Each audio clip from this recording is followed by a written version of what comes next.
Hello, welcome along, ladies and gentlemen, boys and girls. This is one of the very, very few episodes of the Macam Football Show where I will be solo.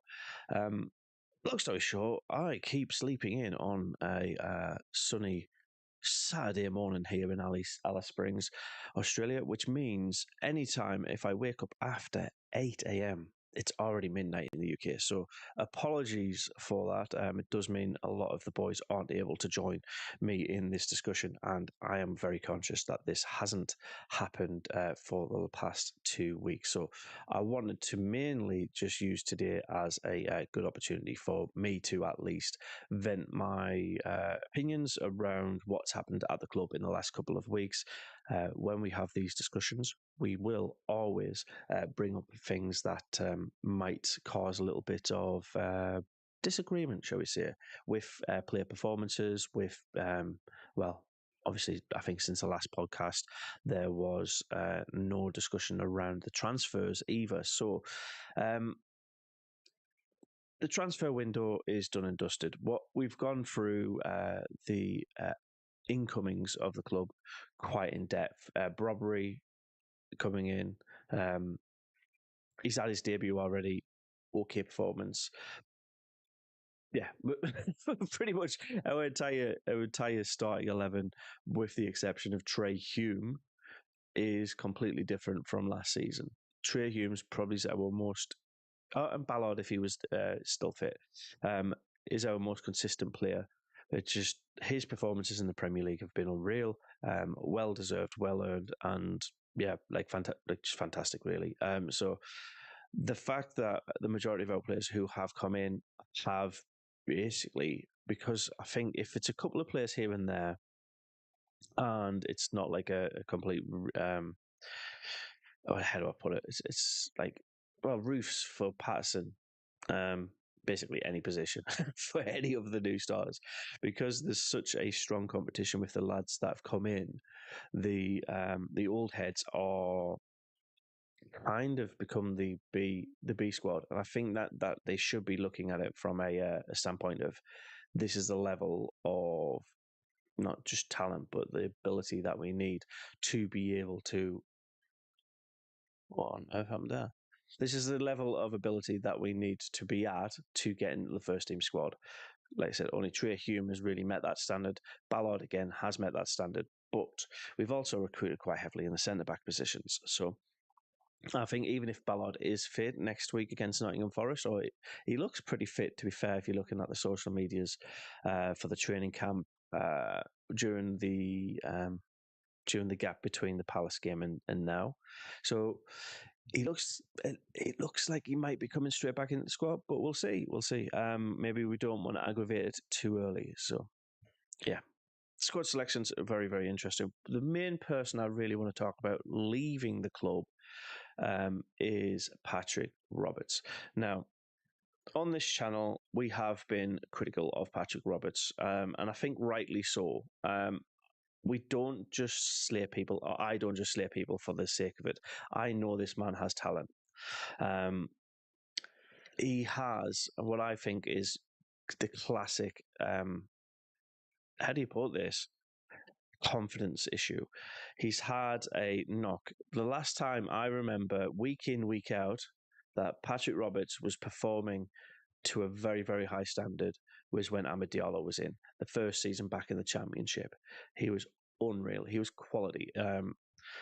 It's like I said, a confidence thing. As soon as Diallo went back to Manchester United, Patrick Roberts' performances started to dip off. He was used consistently throughout that Mowbray, um, Dodds, Beale, Dodds season.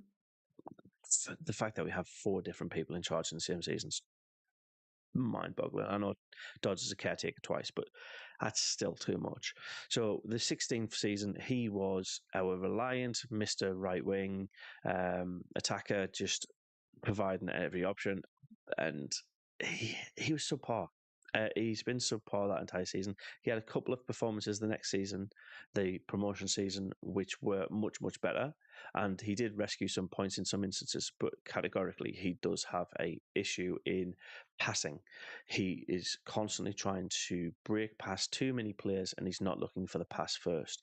So when the likes of Dingler, Siddiqui, Talby come into the squad, and their first instinct is to get it towards that penalty spot rather than breaking past the man, they can break past the man, those three players I've mentioned there. But the first instinct is to get it into the danger zone, not the ego of getting themselves in a shooting position. It does bring up that level of quality.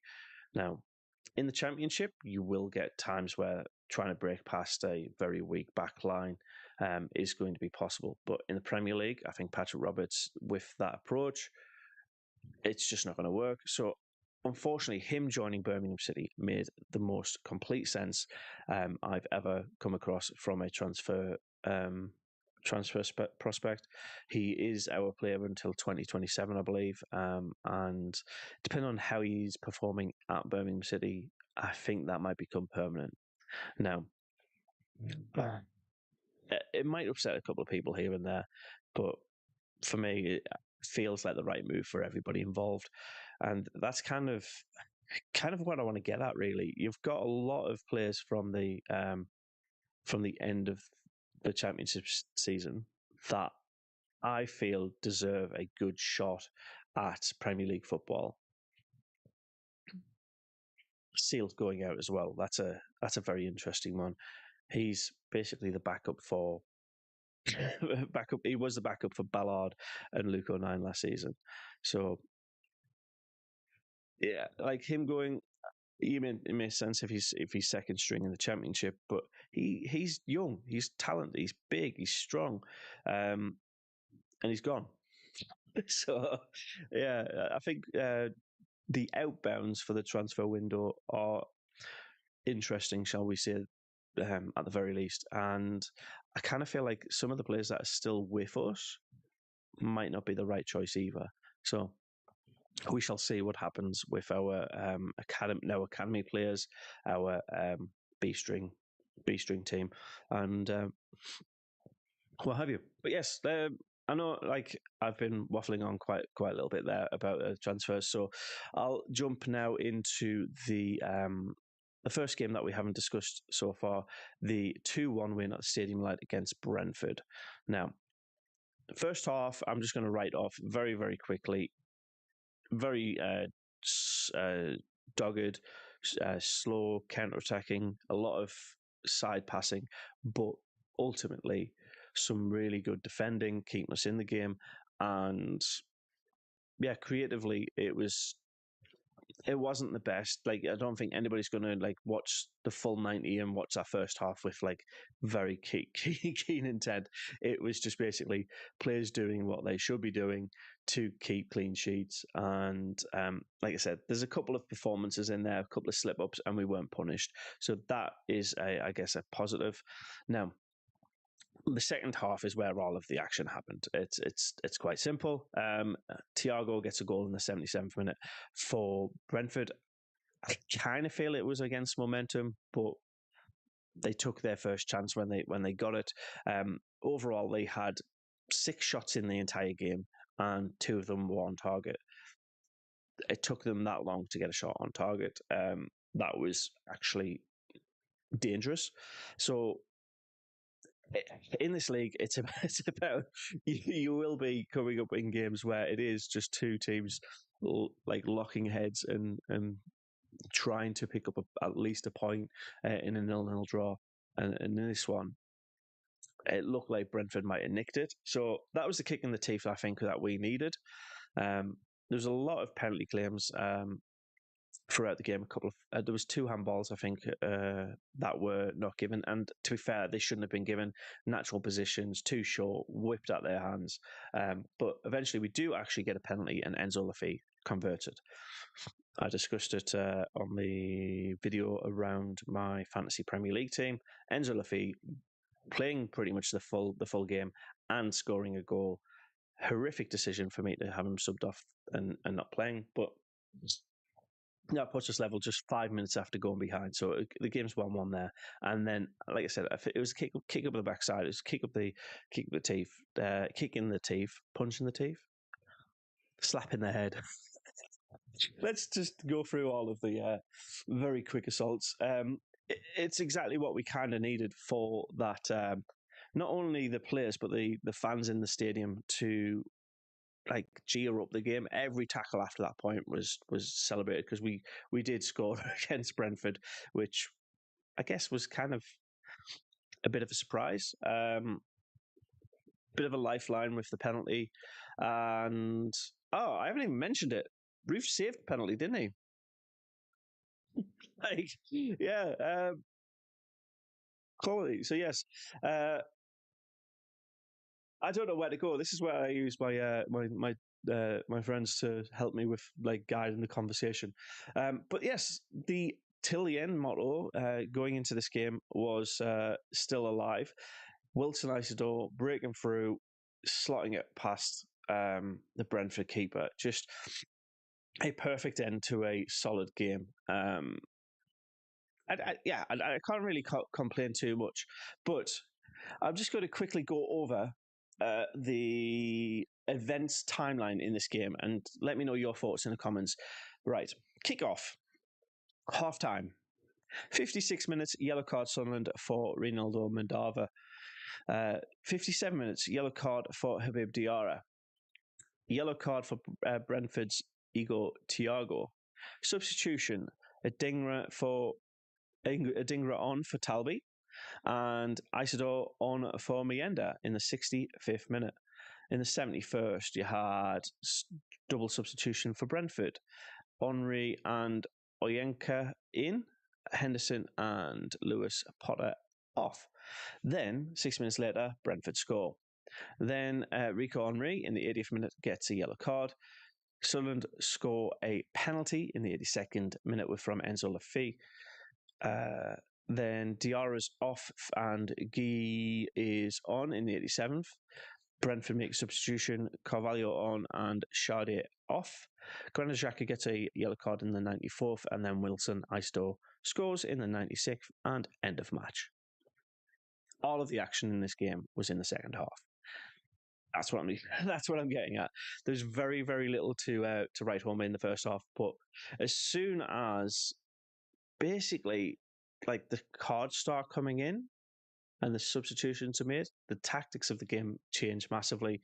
And I think there's like, obviously, Brentford score their goal. That's a really good change, especially with Thiago getting a bit more creative flow coming into him. But how do I put this succinctly without waffling too much? It was a bit of a log. It was a bit of like who's gonna. It's like a gladiator match, I guess, or a fight or a boxing game. Like it was just who's going to come out on top from all of the physical. How do I put it? Like it wasn't mainly set pieces, but like it was a lot of physical trying to break through lines, and Sunderland had a lot of the ball in that they were trying to find a nice clean pass through the middle. They were trying to find somebody breaking into the box. It wasn't just like the first half, people keeping a rigid performance formation and going through the motions of just blocking it. There was people trying to be creative, trying to break through the lines, and I kind of feel because of the timing of the Brentford goal, it could have in other games of past been the death of the game. It could have ended 1-0 and that would have been it. And we'd be like, oh, well, we didn't bury our chances, all of that. So, yeah, like the Brentford performance overall, I'd say it's obviously fantastic 3 points, another 3 points on the board at the Stadium of Light. Buzzing with it. And, yeah, like... It's not like a full 90 minutes performance that I think is going to be like looked at as a masterclass, but it is a good telltale sign from Sunderland. We are a team that's here to fight. That's where I'm at. Oh, we have chat. It's not showing up here, so sorry about that. I've just assumed nobody was talking to me. So let me load up the studio. So the chat feature on my OBS isn't working. So let me just get up this live stream. I can see chat messages popping up here now. So bear with me, mate. Bear with me. I don't even know who's chatting. Deal. Hello, mate. Hello, hello, hello. How are you doing? Let me do pop out chat so I can see that at the same time. Here we go. We have a battle on Sunday. The Villa are getting desperate. We need to be at the races early doors. Don't give them a chance. 100% agree with that one, mate.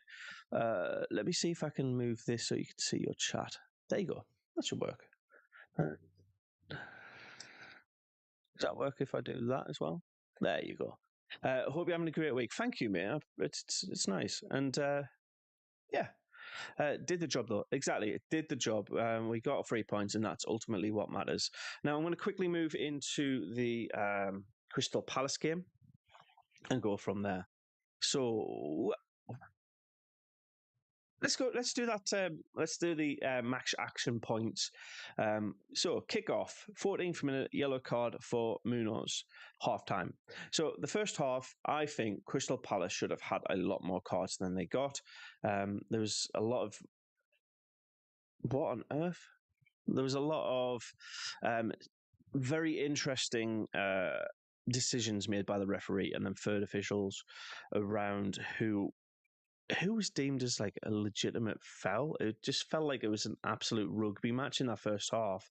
And I don't mind a bit of rugby occasionally, but some of those should have been reined back and maybe a little bit of how do I put it? Slap on the wrist and might be a little bit of extra tension, especially with the back line. From Palace's perspective, getting yellow cards would have made complete sense. Now, moving into the second half, substitution for Crystal Palace. Davini in, and Lerma out. And then in the 69th minute, so the same substitution with Brobby in and Dingra out. And then not much happened. Robin Roofs gets a yellow card for a bit of time wasting in the 77th minute. I don't think it was massively that egregious, but oh well, the rules are the rules. And then a couple more substitutions. 84th minute, Sunderland do one, Palace do one again. Uche in, Pino out, and then Gutierrez in and Siddiqui out. So we put in, I think, two debutants in this game with Gutierrez and Brobby.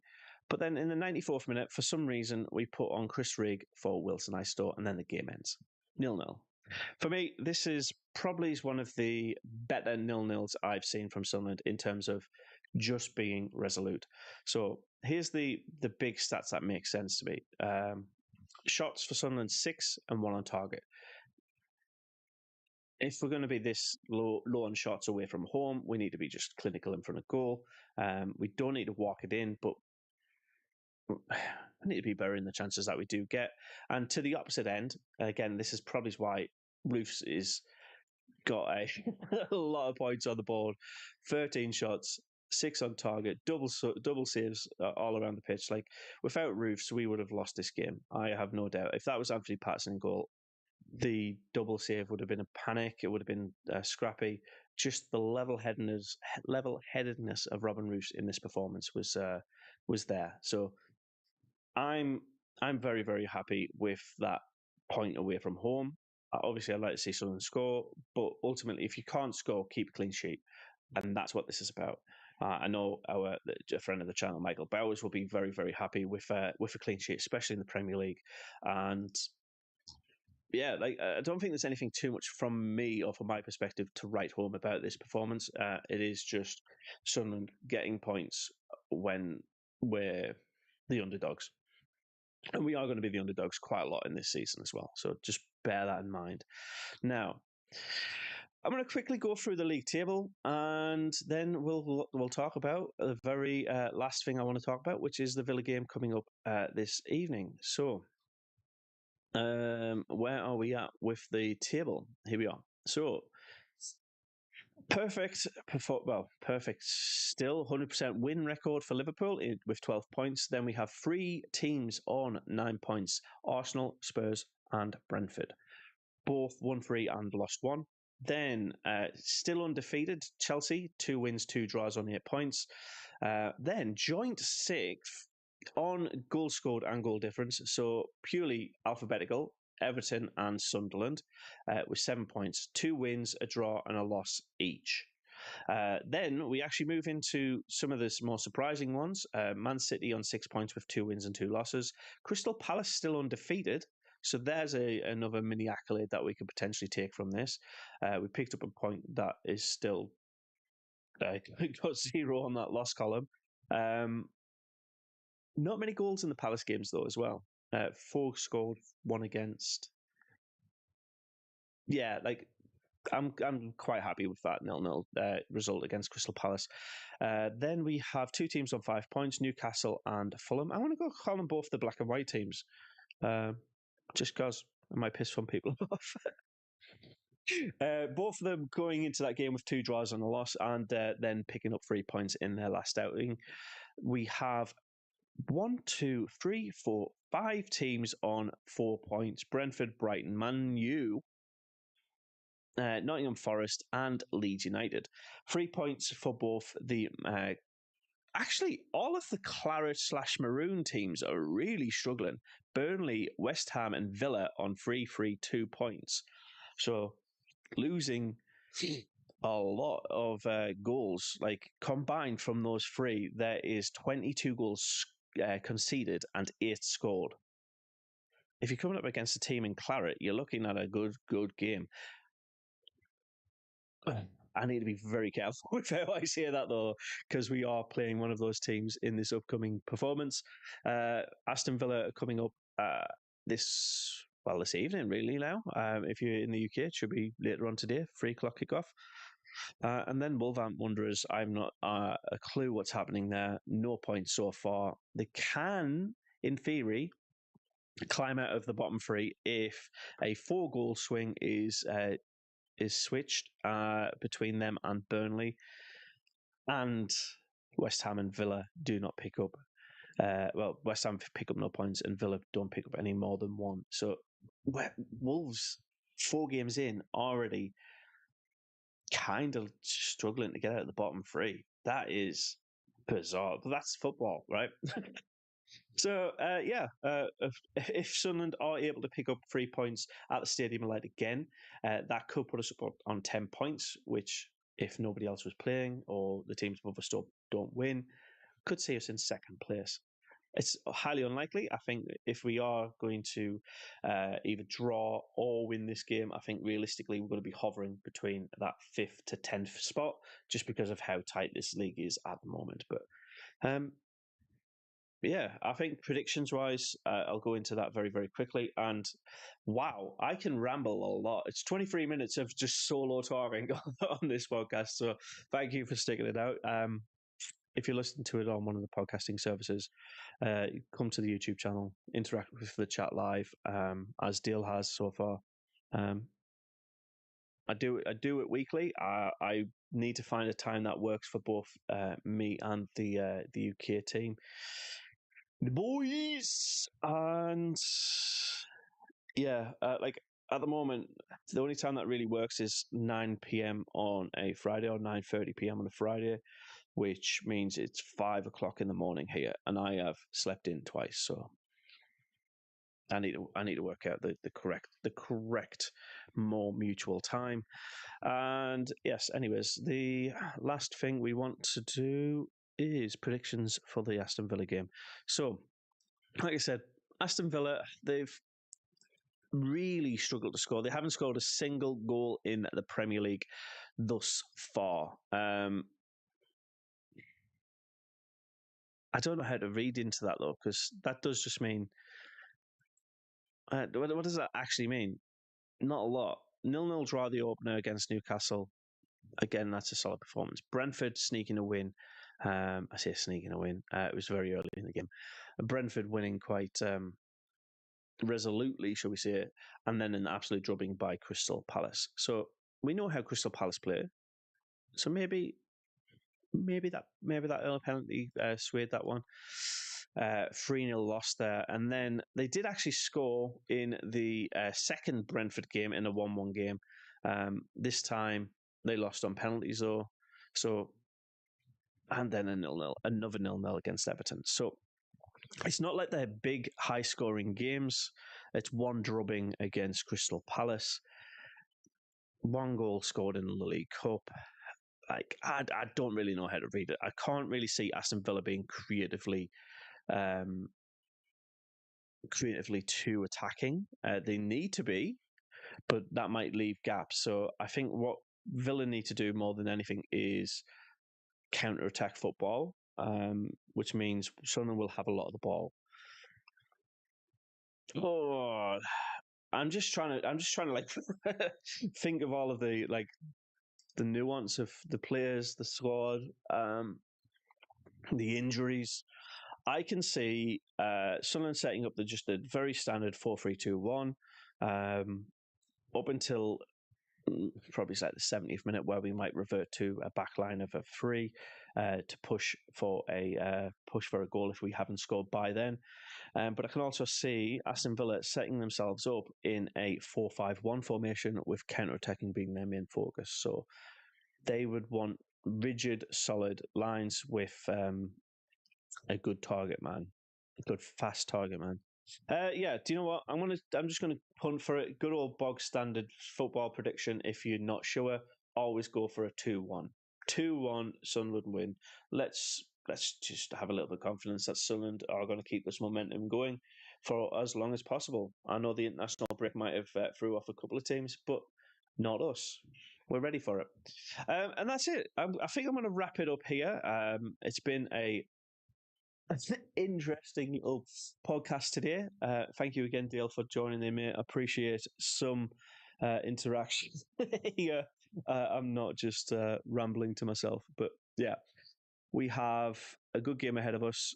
I'll see you on the watch along in a couple of hours' time. And until then, well, lads, fuck the mags, to love war. Bye.